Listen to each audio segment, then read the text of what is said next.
Hello, everyone. Welcome to another Game Vault podcast stream. I'm your host, Mark, and we're here with another news hour. I don't know exactly why the green screen looks a little better. I'm going to mess around with stuff, but how's everybody doing? We're halfway through December, which is kind of crazy. Um, yeah, so, yeah. Oh, maybe the problem was the green screen was too far away. Because right now you can't tell this. But let me just try. My green screen is currently, yeah, it's probably better if I do this. It's currently on an angle like this, with the closer side, this one, being like right behind my head, and this side being the thing to my, which would be your right, my left, is away from me. Or your left, my right, either way. It's the one over here. It's the one far away from me, and this one here is real close.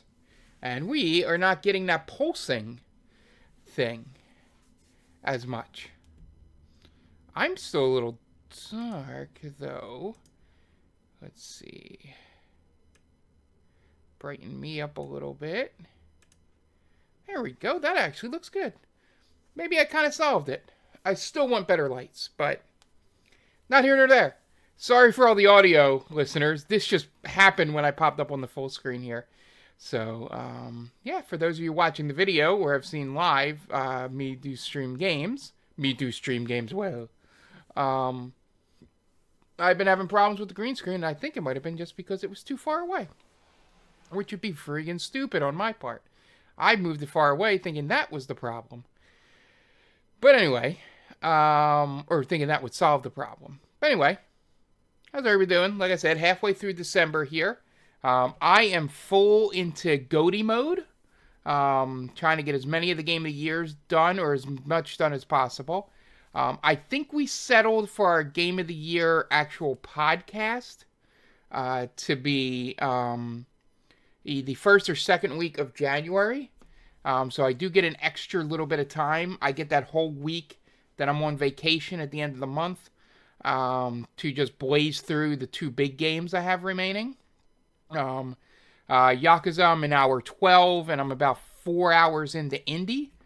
And I'm one episode into Life is Strange. So I should be able to get, with the extra week, I should be able to get at least 2 of those 3 done. I should be able to get Indy and Life is Strange done for the end of the year. Yakuza is huge, but if I get like a half to 2/3 of it in, I won't feel bad ranking it somewhere. It probably won't up number 1, even though it could end up being my favorite game. But if I don't beat it, I don't think I could put it number 1. But anyway, yeah. So yeah, what I've been playing. Let me just go through the whole thing here. We played Sonic 3 last on Monday. It was the last time we streamed. I apologize for no return nights. Friday night turned into a crazy thing, and by the time I got home, it was like 9:30. So I was not even prepared and ready to stream. So I just said no, and yesterday was a bust. I had a holiday party. So we'll return to return nights this Friday. I shouldn't have anything scheduled. I know Saturday is Roxy and Dan's holiday party, so that's why no stream on Saturday. But Friday should be good. So anyway, we played Sonic 3. We got out of the casino world, and I made it to an ice world, which might have been one of the best ice worlds I've ever seen. Like, the only thing I didn't really like about it was that there was a repeat. Like, you would go down a slide, like a hill sort of thing, and it would, what's it called? It would repeat if you didn't jump off at the right point. So that got kind of annoying, because through the first couple, I couldn't figure out exactly where they wanted me to jump off at. But once I figured out the mechanic, kind of like, there's a couple castles like that in Super Mario 3, and I think in Lost Levels, there might have been one in 1 as well. Not entirely sure, but where you had to go through and do like a pattern to continue. So that was, but the ice level overall was cool. Like there was some slipping and stuff, but it's an ice level. But it's nothing like the shitty level that Mario 2 has, or the shitty ones that Donkey Kong had.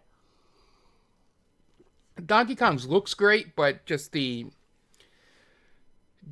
mechanics of it, I just didn't like. But anyway, this is really good. This might be this is the furthest I've ever gotten in Sonic 3.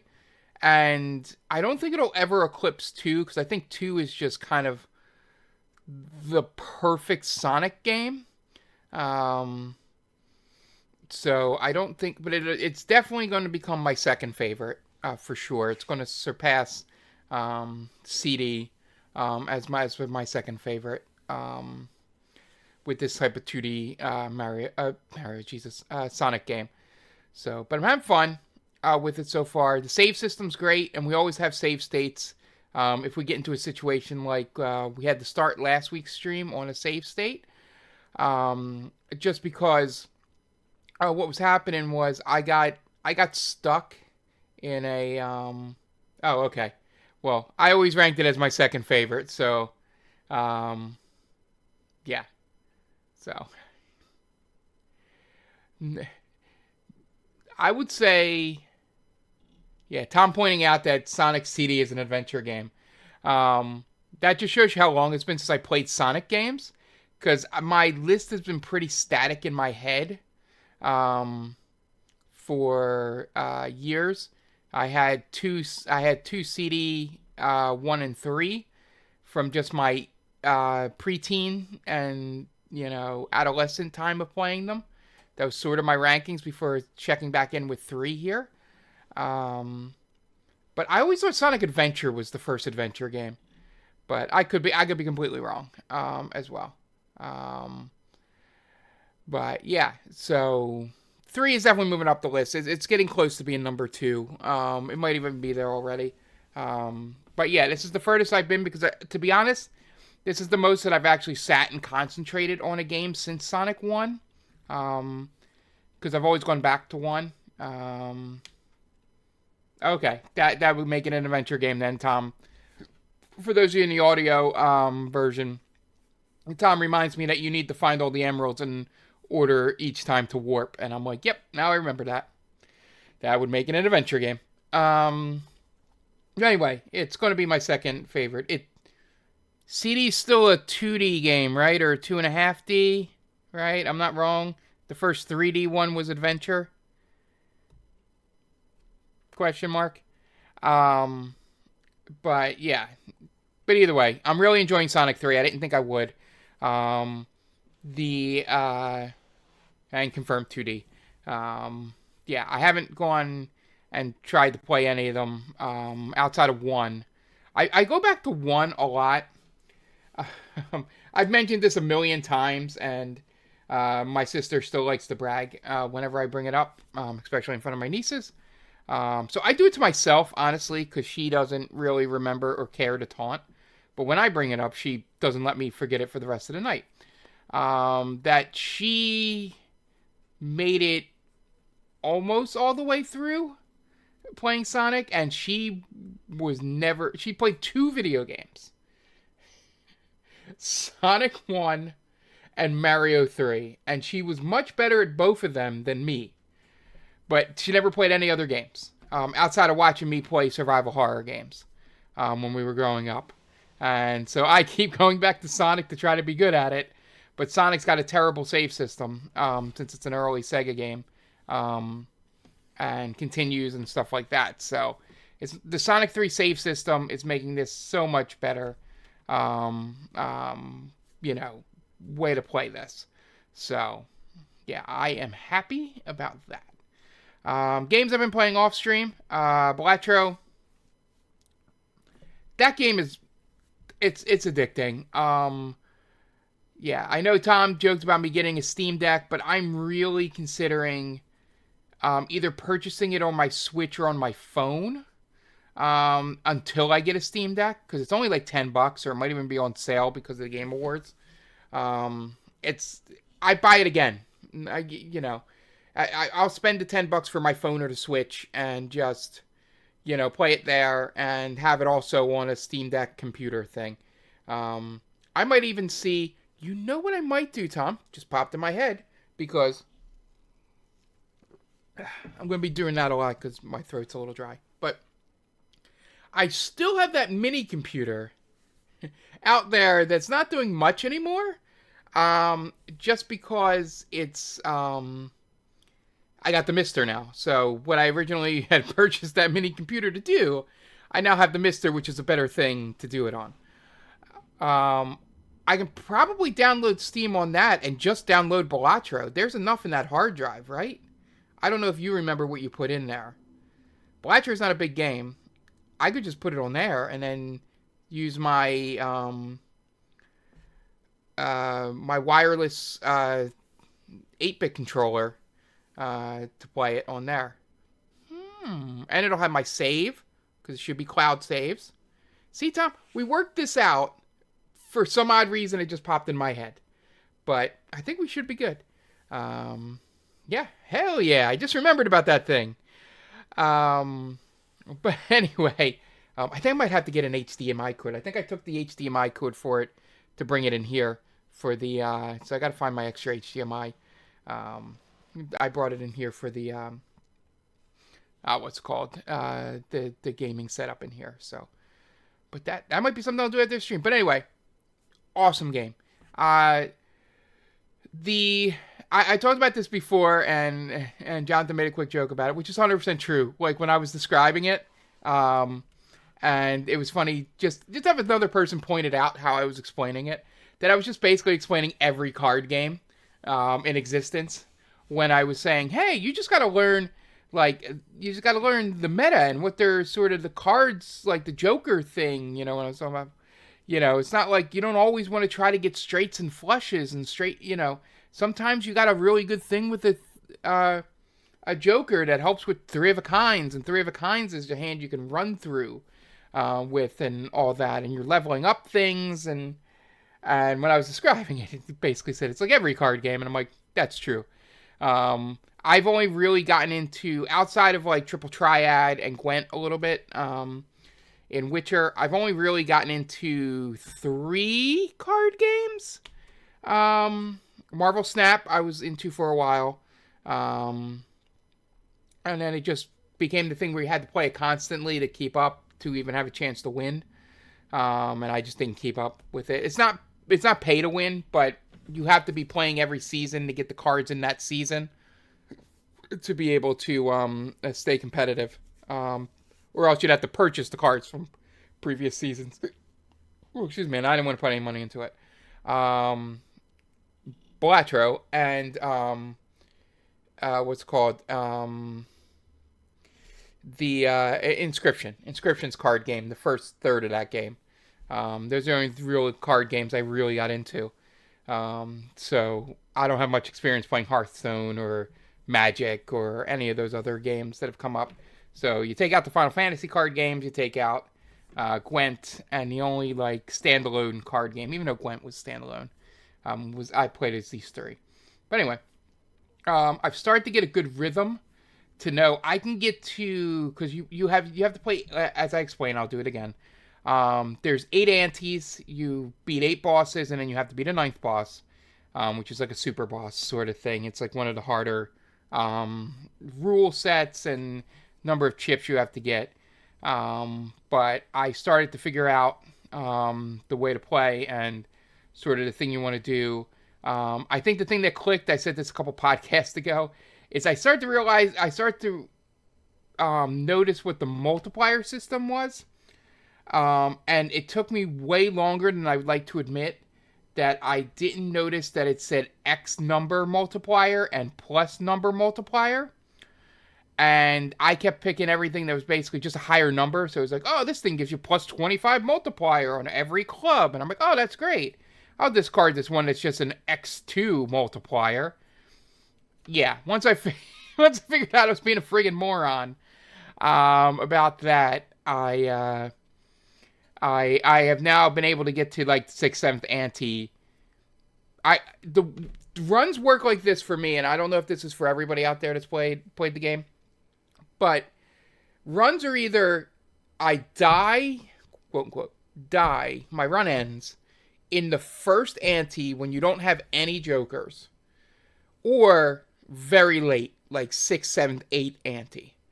I can run that middle once I start getting jokers, unless if I get really shitty jokers, which I think it's happened like twice that I just got all the jokers I got just give me money and don't help me in anything, which sucks at the second ante. Because there's no way to get like 1,200, what's it called? 1,200 chips. Unless you've had a lot of celestial packs to up your things and tarots and like you were able to game it backwards before getting jokers. But I think that's the way. Like my first thing, I'm either killing it early because I take a chance and skip blinds and stuff, or I'm getting all the way to the end where I just either get an unlucky boss blind, or I made the mistake twice where I didn't read a card I got, and it would duplicate a random joker and then destroy all the others. I didn't read the second part. It's like, oh, it'll duplicate one of your jokers. I'm like, oh, great. And then I'll do it. And, here we go! It would delete all my good jokers and leave me with 2 shitty jokers. Hey, speaking of jokers, the Bat Dance here. So that game, definitely top 5. I don't know where it's landing yet. It is amazing. Everybody should get it. It's really cheap. And if you know anything about poker, you don't even really have to know anything about poker. Because the game just lets you have it. Oh, the other thing that I lose on is there's 2 boss blinds. There's one where you have to play all 5 cards, no matter what. And if you don't play 5 cards, the hand doesn't count. You could have a 4 of a kind, and if you don't put a 5th random card up, you lose. And then there's the other one where you can only play one hand type the entire round. So I made the dumb mistake that I played a 4 of a kind on my first hand, and then the only way I could score points from then on out is by getting 4 of a kinds, which is virtually impossible to get multiple 4 of a kinds. It's a very small percentage chance to do that. So make sure you read your boss blinds if you play Blatro. I've been playing an awful lot of that, and I'm going to play an awful lot more now that we just figured something out. What else? I just have played most of this weekend. I played Like a Dragon, Infinite Wealth. Game's amazing. Did all the side stuff, finished a bunch of side stuff before continuing the chapter, which is the only way you play those games. Some of the stories are pretty cool so far. We had a guy that was getting scammed because people were asking for donations for stupid stuff. And that story is a pretty cute story that goes on. And there's a kid with a lemonade stand. So, kind of Yakuza stories. Then there's one where I ride a trolley and photograph men with masks and wearing bodysuits that leave nothing to the imagination. And they're doing all kinds of thrusting motions, and you have to take photos of them, and they are called sickos. You get points for taking the photos. And the way they get away with it not being just you being a voyeur is that the camera you're using allows the cops to locate the sickos by the GPS of where the photo was taken, or some bullshit thing. But so I found all those mini games. The story so far is getting to that Yakuza thing where I don't know if I should keep pushing with the full story and worry about missing out on side quests. I might just push through to the end of the chapter here. But I'm not going to spoil anything because there's a pretty cool thing that happens very early on in the game that I don't want to spoil. I'm going to try not to every time I talk about the game. Won't be on Game of the Year. I will spoil it there. But yeah, you're finding out that the main thrust of the game is that you've gone to Hawaii to find someone, and now you find out that multiple people are looking for that same someone. and just antics along the way. But it is very, very good. It might be better than the last one in terms of story and battle mechanics, which is saying something here. But yeah, that game's really good. Depending on how much I get done of it, will depend on where it falls in the top five. But as of right now, unless it falls off a cliff in the next couple chapters, it will definitely show up in there. And then another game, which I could very easily see being sixth on this list. The next two games, actually, I could see being 6 or 7 and not being an insult to them, because I think I played 7 really good games this year, which I'll go through them after I talk about these two games. Life is Strange is still being Life is Strange. Hannah Tell is fucking great as Max, and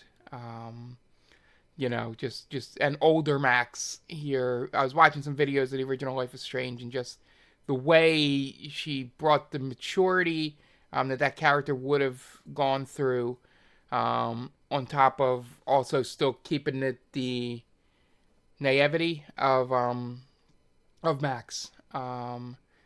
There is really, really well done, and she deserved her nomination for best performance. So yeah. So that one's still working its way through. I might stream that game. I haven't decided yet. I'm just about to start up chapter 2. I might just run through chapter 1 again and stream the other chapters for you guys here. I don't know. I'm deciding. Maybe not. It's just a thought. We'll see. We'll see how the time off I have, the 13 days off I have at the end of the month. What I'll do with them. But yeah, that game's great. And then I've also started the most anticipated indie game of the year, Indiana Jones and the Great Circle. And it's really good. There's nothing better than being able to walk up with a candlestick and whack a fascist in the back of the head. It never gets old. The only down thing is I don't think you actually. I think there are dogs, but I think you just scare them off. I've never tried to interact with one, but I can't see them making you beat up a dog. I don't know if Tom's gotten further than I have, because I've only gotten to the Vatican, which is the first area. No spoilers. There, everybody pretty much knows the Vatican's the first area. But yeah, hey Night Duck, how you doing? Welcome. And if you want to join the chat, you can check us out on Twitch over at twitch.tv/GameBallPod, and I will say hi to you live on the podcast. So yeah. I've just learned that you can whip a fascist to knock the weapon out of their hand and then go beat them up, which seems fun. I have not shot my gun yet in 4 hours, which is amazing. Yeah, we're assaulting fascists in the Vatican, which is fun. Indiana Jones, great game so far. Troy Baker, if you hadn't heard Harrison Ford talk in like 10 years, yes, we're talking about the most anticipated indie game of the year. If you haven't heard Harrison Ford speak in close to it since you saw Raiders as a child in the 80s, you would think it was Harrison Ford doing this voice. It's so close. There's a lot of Troy Bakerisms that come through every so often. And it's just because he's not doing an impression of Harrison Ford. But he's got the tone, he's got the cadence, he's got the swagger, the one-liners, he's got all of that down. And having a younger voice than obviously Harrison Ford has now. But, he really nailed it. And it leads to it not being awkward playing that game. It reminds me of the Marvel Avengers game that came out. Or even the Guardians game that came out, where those voices were different because they were voice actors and they didn't take the main actors to do the voices. So there was a little bit, like awkwardness with you see a character's face, and if the most recent time you saw them was in the movie, and then Gamora doesn't speak like what's her name, Zoe. No, not Zoe. God, I'm blanking. But anyway, the person Zoe Saldana. It is Zoe. Whew. It is Sunday night. So, and then it doesn't sound like that. And even though I kind of prefer the Gamora in that game to MCU Gamora, that's not here nor there. Let's not rehash Guardians of the Galaxy game. But yeah. So far all the weapons are great. I think I've hit them with a candlestick, the little wooden weapons that they carry around, a mandolin, a shovel, a broom. What else? What's it called? It's a big whatever. It's like a bigger. It was like a two-handed weapon. I forget what it was. That I just found laying around. It might have just been a piece of lumber, but yeah. That game's pretty good. That's the one I'm the least furthest in. Like I said, it's about 4 hours into it. Just got to the Vatican. Seen Tony Todd, rest in peace. Characters show up, but the story seems great so far. But again, that could wear off. But it definitely it was Mark in the library at the candlestick. Yes. That's what it feels like sometimes when you're hitting the fascist in this game. I can't wait to hit Nazis though. That'll be coming soon. But yeah, it's like all those things that you find in Clue is items that you can hit people with in this game. So thumbs up to Indy.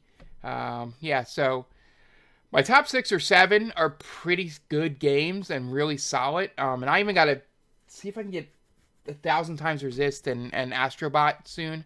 And get those in. I might have just a top 10 of games that are great, and I just got to order them. It's not going to be like throwing like FIFA in there to make a 10th game. Even though there will be a sports game in my list. But yeah, so far, the games are definitely on my list in any order. You got Metaphor, you got Rebirth, Life is Strange, Persona 3 Reload, Blatro, Indie, Infinite Wealth, NCAA 25. I think that's 8 so far that I'm at, and I still got to play those other 2 games, so that would make 10 games for the year. But yeah, it's been a really good year for games, at least games that I enjoy, and maybe for games overall. But yeah, so be on the lookout for me addressing all of that stuff. We have it, and also talking about Eternights and other games that we'll be streaming. And speaking of a great year for video games, let's move on to the news. And we had the Game Awards. So the results here, we'll start at the bottom. I'll go quickly. Because we're probably more going to be talking about the... we'll start at most anticipated game. Because I don't care about the rest of the stuff there. Obviously, most anticipated game was Grand Theft Auto 6. It's not up there. Trying to judge where this stuff is. There we go. It'll probably be on screen for you. Yeah, GTA 6.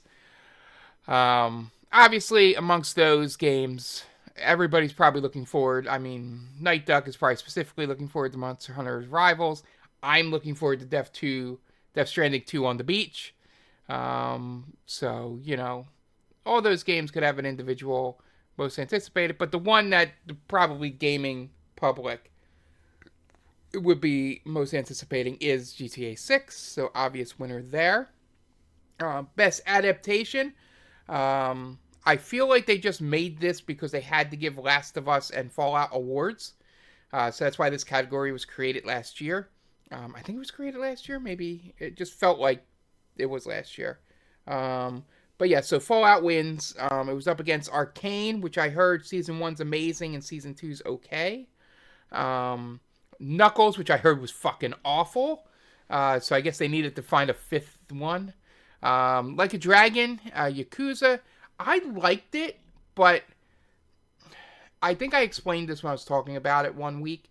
The dub is bad, or was bad when I was doing it, like bad, and then the subs would disappear for like scenes, and I do not speak Japanese, so it was either bad dub or have no idea what's going on in the scene. Well, I could context clue it because I played the games that the story is partially based on. So I kind of knew the players and knew what they were doing. But if you didn't, or this was your first, like, it was weird. I don't know if they fixed that bug or what. But they have to fix the subs, at least. Because I can't even watch the subs with the dub. Like, I need to watch regular movies with, subtitles. Because I do have a hearing issue. So it's a little, easier to have the dialogue on screen. Have to follow along to make sure I don't miss anything important. And this one, that's been the big mess. Or else it might have been one that would have been great. And then Tomb Raider, which I've heard good things about, but like again, they needed more than just Fallout and Arcane, which is the real reason the category existed here. Best multiplayer game, Helldivers 2. I mean, that thing was a phenomenon at the beginning of the year. Call of Duty's multiplayer, an improvement from last year. Which wasn't a high bar to cross. Super Mario Party Jamboree, I heard it's one of the best Mario parties in a while. And Tekken 8, good fighting game there. And then Warhammer 40k Space Marine 2, which would have been the one that I thought could have won over Helldivers, but of these people in this category, Helldivers 2 was the best and the biggest phenomenon. And best sports racing game, mine is not on there. I have no idea why I didn't get nominated. I mean, if you have a worldwide voting block, I can see why EA Sports FC 25, the soccer game, won.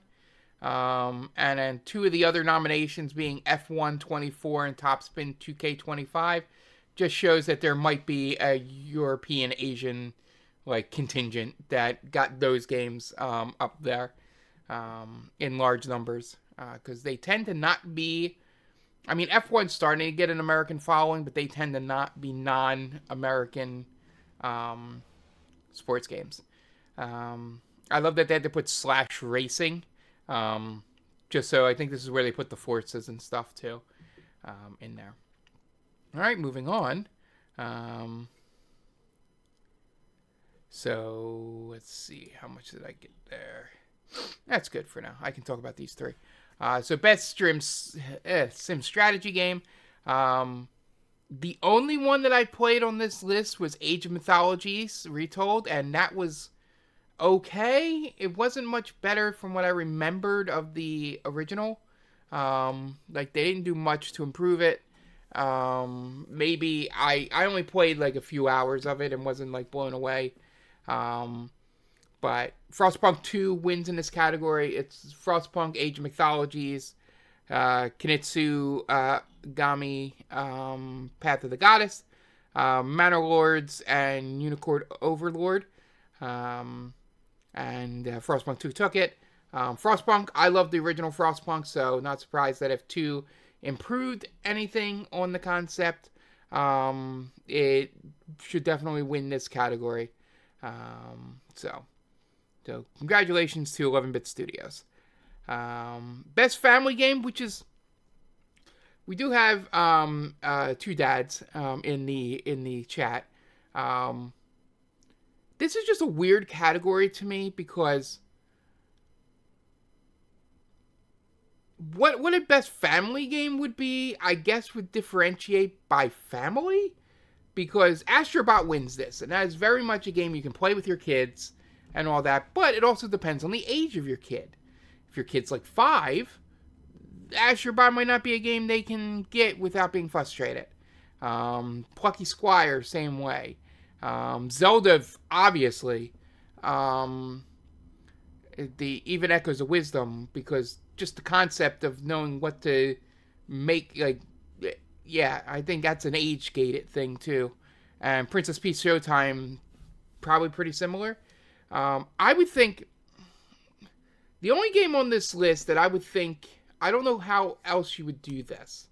Um, I don't know how to make this a better category, because Super Mario Party Jamboree is the only game I could see that you could play with a family, as a family, and everybody be able to. I would say 5 and up. 5 would be my cutoff. Um, Age wise, down there would be able to enjoy it. Um, but yeah, the other 4 just seem like they're more late adolescent, early preteen in terms of having the dexterity to play them. Now I could be completely wrong. I mean, well, yeah, 8 is the age I'm thinking of where that starts, because uh, the podcast favorite niece, Kitty Ashcat, um, beat 80% of Super Mario Odyssey on her own at 8 years old. Um, and 7, 8 years old. Whenever it came out, that was the age she was. So what was that, 2014? 20. She would have played it in 20. She would have been 5, 6. But she did beat 80% of it. And I say 80% because it's a lot of the bosses me and her dad had to figure out how to beat for her. But she beat all the main levels. She got like 400 moons. And, it was weird. Like, she could barely read when she was playing it, and still figured out how to get that many moons. It was kind of amazing to watch. Maybe she could read and she just wasn't telling us. But yeah, it's like, it's a weird category, because I don't think there's enough games that come out that are family games, quote unquote, that you could put in this category without putting games that these were, that are just games that skew younger, essentially. Not a game you play as a family. You could change this to like best kids game or something like that. And it'd probably be a better representation of one there. And then best fighting game, Tekken 8, which of the choices on there was the one that I've heard the most people excited about. The fighting collection I found weird to be on there. But, it's basically the way these categories work, from what I understand, from what voters have said, because obviously the voters had to come out and explain what it says in the packets when Elden Ring Shadows of the Erdtree it got nominated for Game of the Year. So we've learned a little bit about it, and category games are like, what's the best game that made an impact this year? Now, it doesn't say it had to be released this year, just said made the best impact this year. And people have been able to gate to just, the game just needed to be released before December something, I think December 9th, 2024, the December 6th. So that's why Indie's not on this list, because Indie released on the 9th. Or it would have been, it's weird. I forget why Indie is not nominated on this list. But, yeah, so, I remember the best explanation that Jeff Gerstmann had given on his podcast about this is that the way it's worded for Game of the Year, if he could come up with an argument for it, he could theoretically nominate Pong for Game of the Year. Just because the description does not include that it needs to be released in the year 2024, just that it needs to be released by the deadline. So, that's why I find this weird that they're fighting collection, but, to each its own. All right. See, did I go too far? Nope. Perfect. All right, so best RPG. Obviously, Metaphor ReFantazio is probably in my top 2. It's been sitting at number one for a while, just before I bear down with the pen to solidify it all in pencil now. So obviously that would be my choice on this list, but all four of these 5 games, I feel I don't know how to feel about Dragon's Dogma. I've never played the original nor the sequel, so it could be great. But the other 4 I have at least played in some respect. I have not played Shadow of the Erdtree, but I have played Elden Ring, and all 4 of them are great. Any one of them could have won, and it would have been okay. Infinite Wealth, Final Fantasy VII Rebirth, Shadow of the Erdtree, and Dragon's Dogma 2 were the other nominees.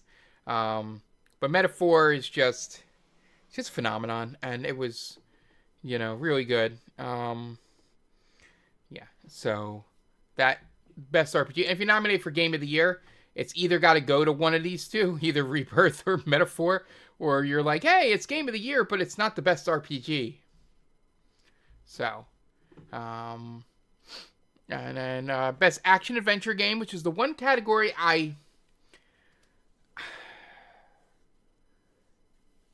it's weird putting some games in here because they do different things. Like, I don't know. Astrobot winning this, obviously they had to find, they should just call this Best Adventure, or give it, because if you're watching the video, you see what the next category is. And you've already separated out Best Action from this category. I know Action Adventure is a genre that people go to, but you probably need to name it better. Because honestly, it just looks like you do Best Action Adventure Game because you want to get games that are platformers and stuff like that a chance to win. Because the 5 things mentioned in Action Adventure are Astrobot, Prince of Persia, Silent Hill 2, Star Wars Outlaws, and Echoes of Wisdom. Are the 5 nominees. Astrobot wins. It's just a weird category because I wouldn't pair most of them together when I'm thinking of type of game. Like, you might put Star Wars Outlaws and Silent Hill 2 maybe together, maybe, probably not, but maybe. And then Astrobot and Prince of Persia might pair together. Those are probably pretty similar games in terms of genre. And then Echoes of Wisdom, I guess, could pair with Star Wars Outlaws because you're collecting things, echoes to use, just like in Outlaws, you're collecting things to upgrade weapons. I don't know. It's just a weird category. And Astrobot taking it is fine because I think it's the best game on that list. So no real argument over, that. But, and then that's why I get into Best Action Game, which is the next list. None of those games in Action Adventure would stand a chance in this category, because it's as a pure action thing. Black Myth Wukong is the winner, but you have Call of Duty, Helldivers 2, Stellar Blade, and Warhammer Space Marine 2. And in terms of pure action, none of the games in Action Adventure stand a chance. Maybe Star Wars Outlaws, maybe, in terms of pure action against fighting scenes and stuff like that. I know you have boss fights in Astrobot, but it's just they probably should rename that category because it seems like they only do it just because they want to have an award go to a certain type of game, like a Mario. They need a place where Mario would win. And Action Adventure would be where Mario would win. Best VR/AR game, which was originally named this probably because of Pokemon Go and games like that. That went to the Batman Arkham Shadow. Batman, if you're still here, go buy a MetaQuest 3. Make sure it's 3 because it's exclusive to 3. And you can be Batman in the privacy of your own home and throw batarangs and punch criminals. But you have to get MetaQuest 3, not 2, which is what I have. 3. For that, and the other games are Arizona Sunshine Remake, Exora's Wrath 2, which is the big thing with Matt Mercer in it, Metal Hellsinger VR, which I imagine would be fucking awesome in VR, and Metro Awakening, which was the Metro VR game. But Arkham Shadow was the one that I've heard the most of those games there. Best mobile game, Balatro. Again, this seems like they put it in this category to give it a category to win. It went up against AFK Journey, Pokemon Trading Card Pocket, Withering Waves, and Zenless Zone Zero, which is weird. Again, those Hoyoverse games are, I guess, technically mobile games, because they are all playable on phones and stuff. But I think they're at their best with more power behind them.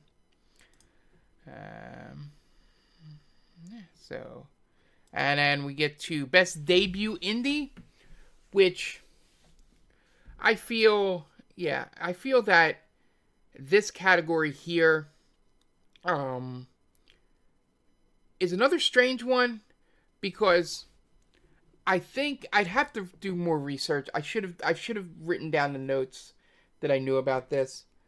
But I think only 2 of these games, which the nominees were Animal Well, Balatro, which won, obviously, Lorelei and the Laser Eyes. I'm sorry, wrong one. That's Best Indie Game. Best Debut Indie Game is Balatro, Animal Well, Manor Lords, Pacific Drive, which is a good game, and The Plucky Squire. I think only 2 of those are a person's first game. Now, it could be the first game for a studio, but when I'm thinking debut, I'm thinking of like a first-time studio, the first-time creative director made a game, and it's the first thing they've ever put out that had success. And yeah, it's just weird.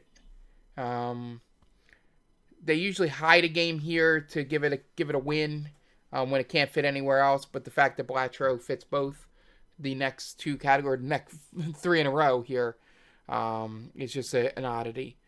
So Best Indie Game was Animal Well, Balatro, Lorelei and the Laser Eyes, which I heard is really freaking good, that I might play next year, so it won't be on this year's list. Neva and UFO 50, which I've also heard is really good. But yeah, that debut indie is really weird. Again, they gotta figure out how to narrow that down. Because I feel some of these, there's a couple of them that people are like veteran game developers, and of course they're gonna make a really good indie game when they go out on their own. Or they should, or they aren't worth their salt. Best community support, Baldur's Gate 3 has been amazing. The rest of these games have all been amazing. Helldivers 2 might be the only one that's weird on there just because of the weird PSN stuff. But it's Final Fantasy 14, Fortnite, and No Man's Sky. Baldur's Gate 3, no problem with them winning it. They've been updating it even though they don't have to anymore. Best Thorn Gun Game, another category that should not exist or should have better parameters.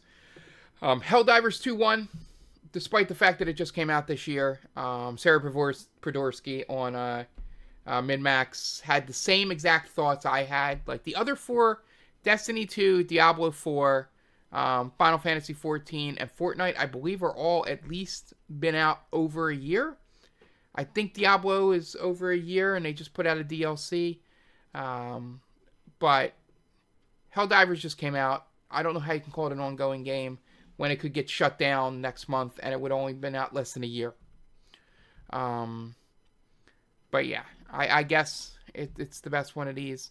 I feel like every year they got to put Fortnite in here, and to be honest, might not want to admit it to yourselves, it should win every year, because it just keeps doing things that are pretty spectacular every year. But Final Fantasy 14 is the dark horse that should get some love in this category at some point. And then best game for impact, Um, Again, I don't know what the criteria is for this, but Neva wins. But is closer to distance. Indica, which I've heard is really, really good. Life is Strange Double Exposure. Senua's Saga Hellblade 2, and Tales of Kenzera Zao. But yeah, well, not much to say about that category because I don't know exactly what the parameters are for that. Um, Innovation, accessibility. Prince of Persia's accessibility is great. Don't even need to talk about the other nominees. That what they did to allow people to play platformers is amazing and ridiculous. Go look it up. It's crazy. Best performance, which had probably one of the more awkward presentations. Harrison Ford came out for that. Um, it was Hannah Tell, plays Max in Life is Strange. Brianna White, who plays Aerith in Final Fantasy VII, Remake and Rebirth. I'm going to get this wrong, but I believe it's Umbertly Gonzalez. Star Wars Outlaws. Now, the H might be pronounced, but for some reason I want to not pronounce the H in her name. Luke Roberts, who plays the protagonist in Silent Hill 2. And then Melina Juergens, who plays Senua in Senua's Saga, who is amazing despite that game not being great. Her performance is top notch there, so not upset about that win. Best audio design, Senua's Saga wins. The other ones are pretty good. The Call of Duty audio design is great this year, but Senua had like whispers in your ear from what I remember from the little bit I played of it. And just that audio design of if you had headphones on, just whispering in individual ears, that's just great. Score and music, Rebirth wins. I'm a big fan of Metaphor, obviously, and Stellar Blade soundtrack is pretty cool too, but it is iconic music there. Best art direction, Metaphor. We can go on and on about that. The only one in this category was probably Black Myth. Would probably have a good case, or maybe even Shadow the Erdtree, but that is just using Elden Ring assets as well. And then we got the big three. Well, I guess performance is in there too, but best narrative went to Metaphor. I would have actually. I do really like the narrative in Metaphor. But I don't think it's the runaway winner that some people think in this category. I have a feeling from what I'm going through with Infinite Wealth that is probably second place on this list. Senua's Saga, yeah, I guess. And Silent Hill 2 was just an updatedness of an old game. But, yeah, so Metaphor takes that. Best game direction, Astrobot is, from all accounts, a perfect platformer. So that is great game direction there. Blatcher is an interesting nominee there. But yeah, Metaphor, Rebirth, and Black Myth are probably pretty close in terms of direction there. But being a perfect platformer, is why that's got to win there. You like similes in the writing? They need to come out with a DLC or something that's called Similes. I don't know. I would get a kick out of it. I don't know if anybody else would, but that would be funny to do that. And then Game of the Year. I'll go over the nominees again if you haven't heard who won it, which at this point, I don't know why I'm breaking this news to you. It's more just my thoughts on it that you're probably here for. But Astrobot, Balatro, Black Myth Wukong, Elden Ring, Shadow of the Erdtree, Final Fantasy VII Rebirth, and Metaphor ReFantazio. And Astrobot was the winner. I have not played it yet, so not much of a thought on whether that was deserving or not. From everything I've heard, yes, it is. A lot of people were excited and shocked that they were given it. Obviously, my choice on this list would be Metaphor. But yeah, Astrobot probably, from what I've heard, would be my second choice, and then Balatro, Rebirth, and then I haven't played the other two. So maybe they're ranked higher, but Astrobot was really probably everybody's second or third choice when they were breaking this down beforehand. A lot of people were going Metaphor or Black Myth. So Astrobot winning, thumbs up, pretty cool. All right, and that was the list of winners for the Game Awards. We did miss out on some of this because I had to leave for TCTAM, so I want to make sure that I got all of this on the record for you guys. Moving on, next story. Real quickly, go through the things that were announced. I'm gonna go through while looking at it, and I'll come back and deal with chat later. Just make it a little easier for me and get through this a little bit quicker. The one more thing at the end was Naughty Dog's new game, Intergalactic, The Heretic Prophet. It looks spectacular. We have a story coming up here that was pretty funny. That the people think they've already figured out the cast, which is kind of funny. But Tati Gabrielle will play Jordan. It looks like Kamal Najani is going to be one of the characters as well. It's got the Naughty Dog, trademark with interesting looking characters, with showing great emotion, with the mocap performances, and so far the writing seems good, but you won't know until you see how the whole game plays out. So yeah, it's I'm very much looking forward to this. I'm hoping it's a late 2025 because they've been working on it since 2024. So we might get like a quick announcement on this one. The biggest surprise for me that we did not get on the stream here is Okami 2 was unveiled in the best way possible, with just the score and the music, and then all of a sudden, your white wolf with the orange coming off of it there. As you can see here on the video, on the thing here, was pretty cool way to announce it. That was fun. Witcher 4 came up with Ciri as the protagonist, and as we had predicted, nobody gave a crap about Ciri being... Nope, there was no discourse online about her being a protagonist, or that by doing this the game is now woke and is not going to be any good, and they messed up by not having Gerald in there, and none of that came up. I was surprised that it wasn't on the internet. Ooh, oh man, it's gonna be terrible. I guess The Witcher 4 is just awful. So yeah, that got announced. Trailer is freaking great. And all kidding aside, the game looks amazing. Ciri's a fucking kick-ass character, and people are just idiots wanting attention that shit on it. But yeah.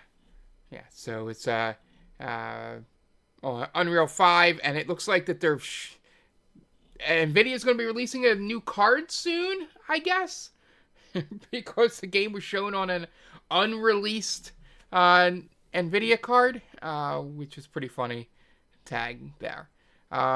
Elden Ring Night Rain, standalone co-op spinoff.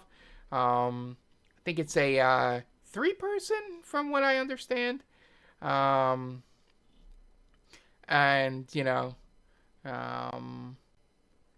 just sort of random. I guess it's kind of like I don't know exactly what game, but you get into the Limgrave area and it'll be infested with random enemies and structures at the start of each session. So kind of like a roguelike, I guess.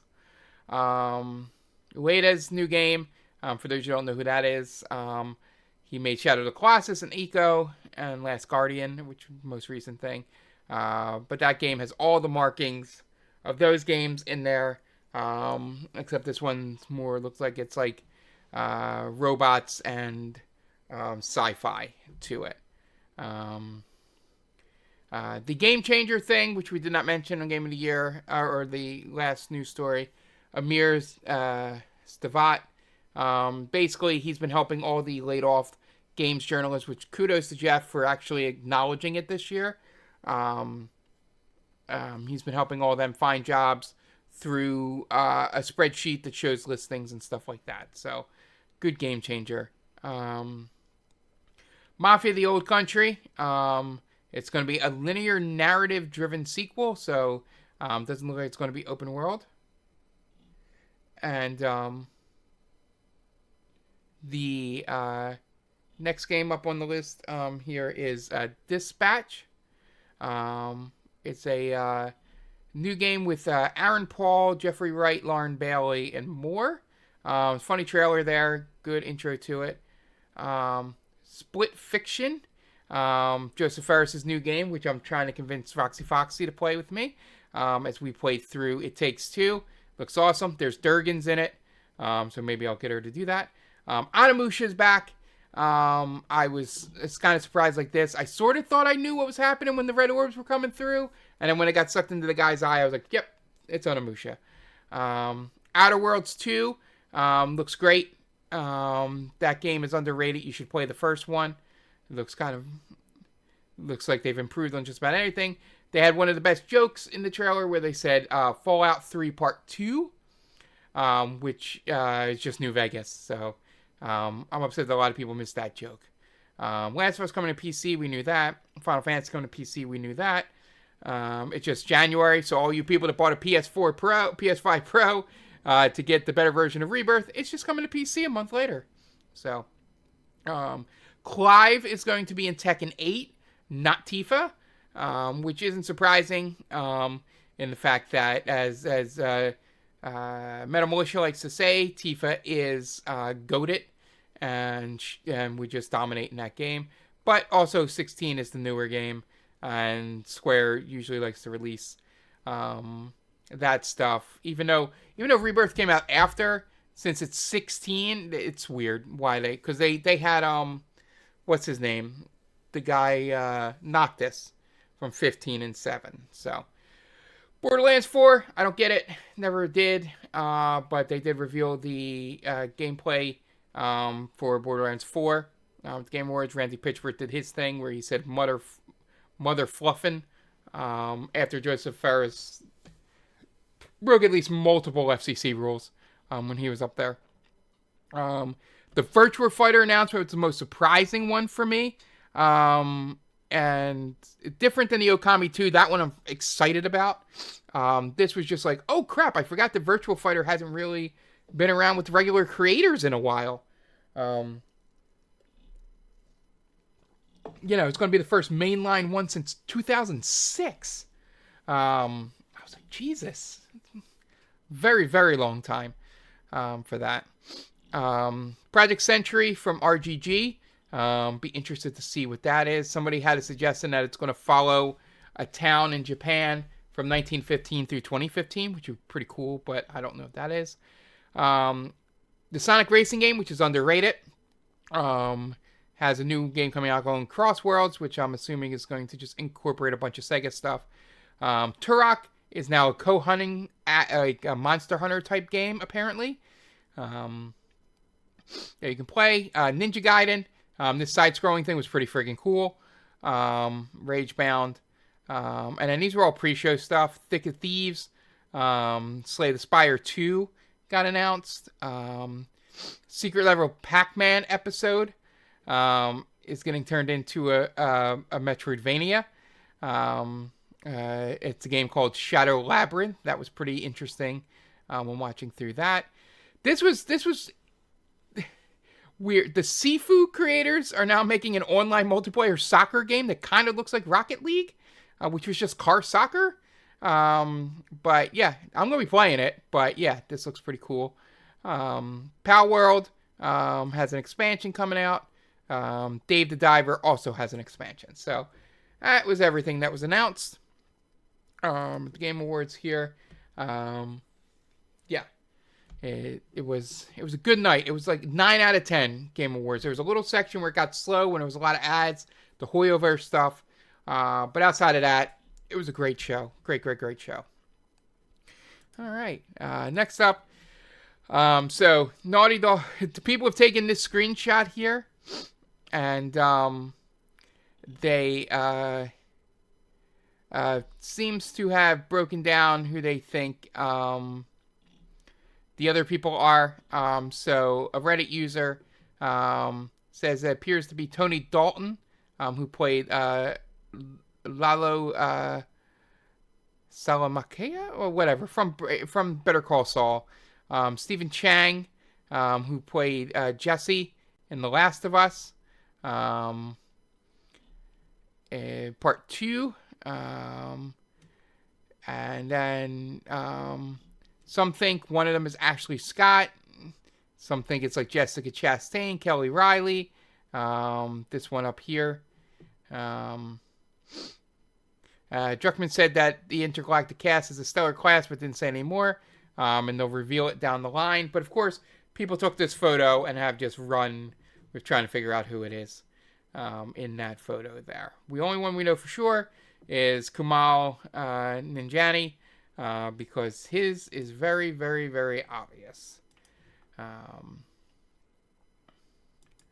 Yeah, so Elden Ring, Night Rain network test. Registration opens in January. This is mainly for Night Duck, if he doesn't already know. You can set up to be part of the closed beta on January 10th. So, anybody out there looking to sign up for this, that is the thing.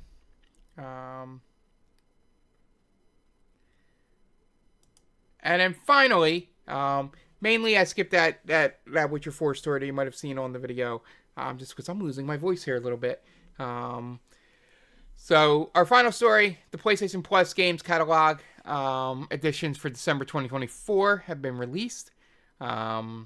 So the Plus game catalog, Sonic Frontiers, Forspoken, Rabbids, WRC Generations, Star Wars Tales from Galaxy's Edge, Sly 3. So here's the full thing.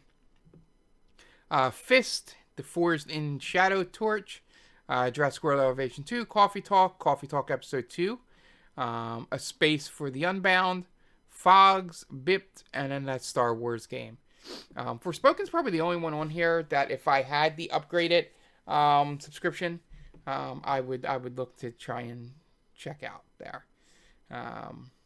So, yeah, Rabbids.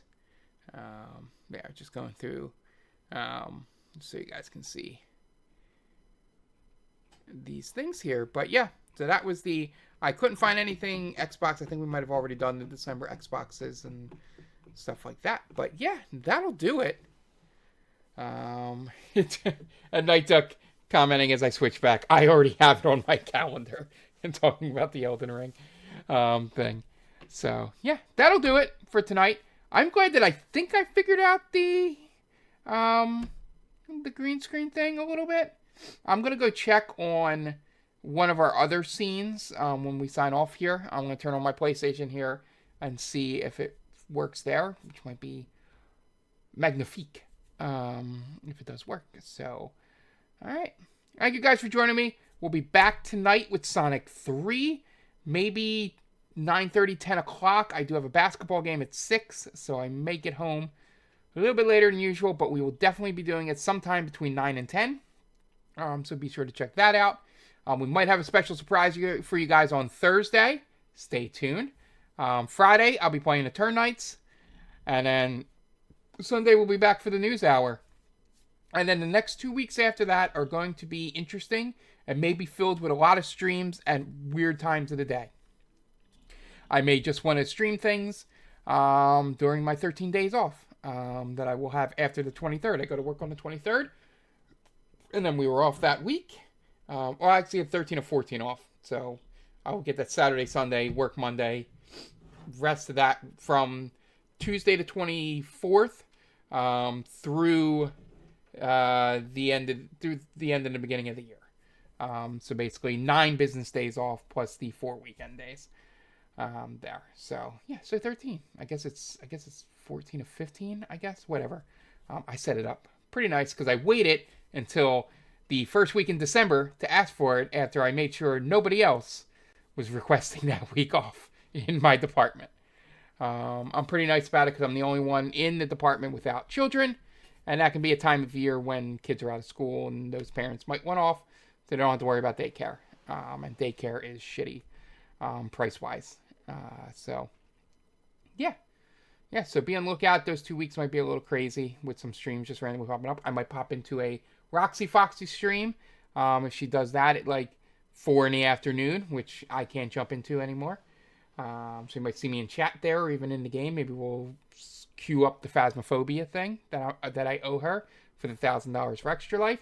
And speaking of that, the next big stream thing that we have set up that's not a normal thing is December 31st.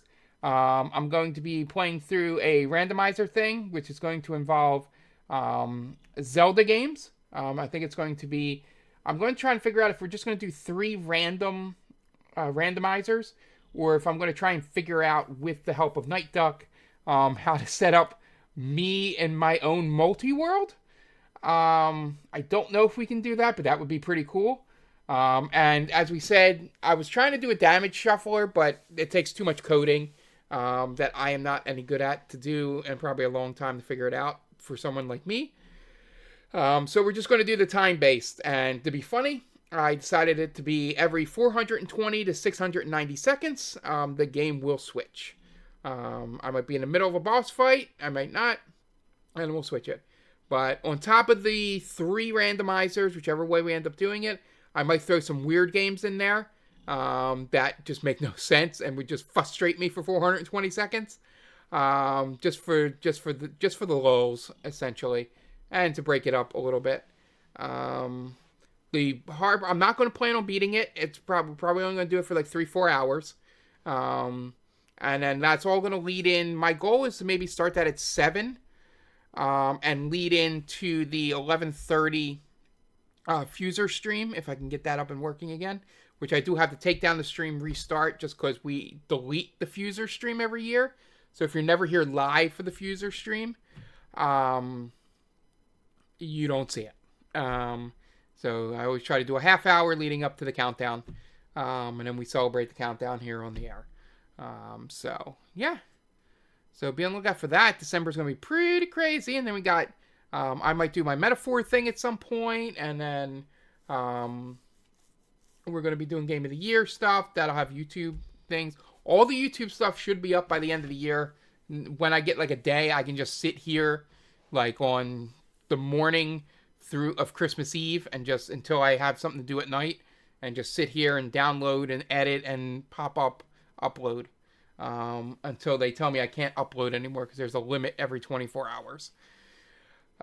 So, yeah, we got a lot of stuff coming your way here. But, yeah. Thank you, everyone, for being here. Metal Militia, Night Duck, everybody lurking. I appreciate you guys. And for those of you that have downloaded and listened to this on your podcast catcher of choice, we thank you so much. We're also on YouTube, and that's where all the archives go for everything. Like I said, we'll be pumping through new videos every day once I get the chance to sit down and start editing and doing all that, which, like I said, might not be till Christmas Eve. So you might get like a full 15 days in a row. I might do Saturday and Sundays too of videos. So look out for that. All right. Once again, thank you guys for joining me. We'll see you next time. Bye.